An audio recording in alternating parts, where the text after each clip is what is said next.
Olá, porque saber de algo nem sempre significa que conseguimos mudar. Já pensou sobre isso?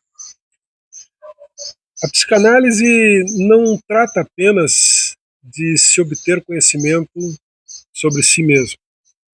Muitos pacientes chegam ao consultório buscando entender, entender a origem dos seus problemas. E ao perceberem que determinada angústia tem raízes lá na infância, em um trauma, ou que um comportamento reflete um determinado conteúdo reprimido, sentem, de fato, um alívio inicial. No entanto, quando passa esse momento, muitos pacientes se frustram ao perceber que, mesmo com essa nova compreensão, eles continuam repetindo os mesmos padrões e enfrentando as mesmas dificuldades. É o momento em que eles abandonam a terapia. Isso acontece porque há uma grande diferença entre conscientização e elaboração. E o que é conscientização? Conscientização é o primeiro passo no processo de transformação psíquica. É quando um paciente entende racionalmente que um comportamento ou sintoma tem uma origem inconsciente. Então aí ele ganha um novo nível de percepção sobre si mesmo. Por exemplo, uma pessoa pode perceber que o seu medo de rejeição está relacionado à negligência que sofreu lá na infância.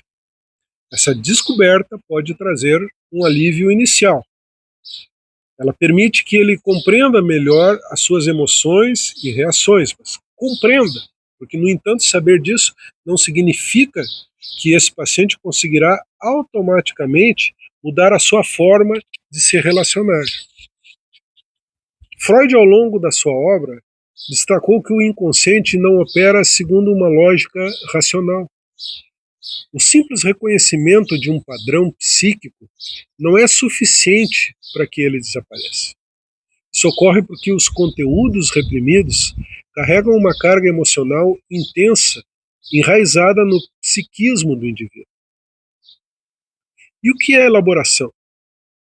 A elaboração ela vai além da conscientização. Para que uma mudança real de fato ocorra, o paciente precisa não apenas compreender um problema, mas também vivenciá-lo, vivenciá-lo emocionalmente de maneira diferente.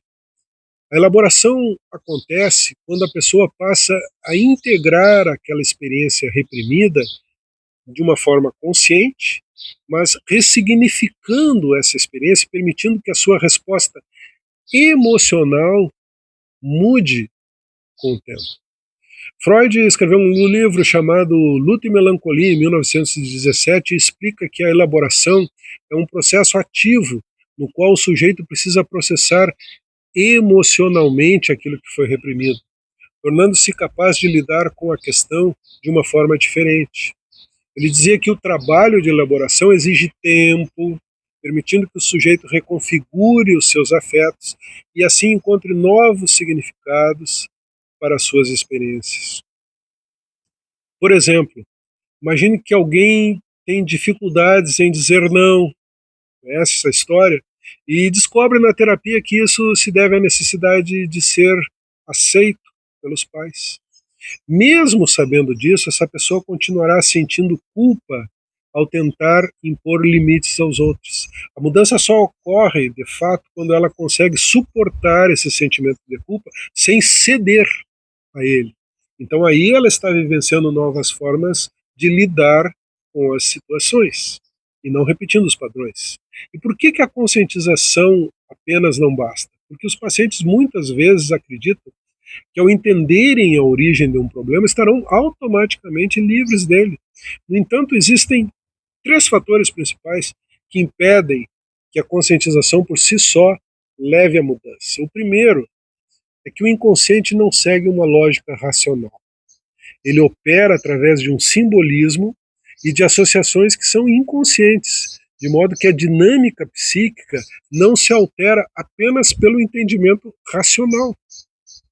Em segundo lugar, Os mecanismos de defesa criam resistências. Mesmo quando um paciente entende um comportamento, o seu ego pode continuar utilizando mecanismos de defesa, como a repressão e a racionalização, para evitar o desconforto emocional de ter que mudar, porque mudar é ir para o desconhecido, e o desconhecido é desconfortável. Em terceiro lugar, a mudança exige vivência emocional. O paciente precisa se expor a novas experiências e testar novas formas diferentes de reagir a situações. Esse processo gera muita ansiedade no início, mas é essencial para a transformação. Um exemplo clínico, vamos pegar aí Laura X, hipotético, uma mulher de 38 anos, ela sempre teve dificuldades em impor limites. No trabalho ela assume mais tarefas do que ela consegue lidar. Nos relacionamentos ela aceita situações que a deixam completamente insatisfeita. E durante a análise ela percebe que essa extrema dificuldade vem da infância, quando aprendeu que precisava ser prestativa para receber a atenção dos pais, para sair da invisibilidade. Essa descoberta ela traz um alívio, mas ainda assim essa mulher ela continua incapaz de dizer não. E o processo de elaboração começa aos poucos, quando Laura se permite sentir a culpa de se impor sem voltar ao padrão antigo.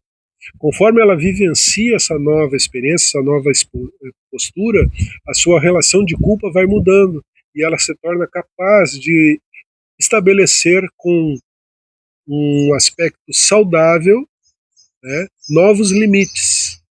E aí, de fato, a mudança ocorre.